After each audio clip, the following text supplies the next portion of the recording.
શું તમને ખબર છે આપણા જીવનમાં અલગ અલગ વસ્તુ આપણને અલગ અલગ બોધ કરાવે છે।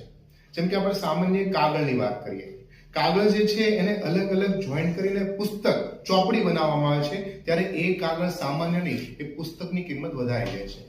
એ રીતે પ્લાસ્ટિક છે એની પર 3D પ્રિન્ટ કે મોબાઈલના કવર બનાવવામાં આવે, ડોલ કે બાલ્ટી બનાવવામાં આવે તો એનો ભાવ પણ વધી જાય છે। એ રીતે લાકડું સામાન્ય છે, લાકડાનો ટુકડો સામાન્ય છે, પણ એમાંથી ફર્નિચર અને સારામાં સારી વસ્તુ કાર્વિંગ કરીને બનાવવામાં આવે છે તો એ અદ્ભુત લાગે છે, ભાવ વધી ગયો છે। આ રીતે લોખંડ છે, એમાંથી સોય બને, ઘડિયાળના સ્પેર પાર્ટ બને અને ઘોડાની નાળ પણ બને।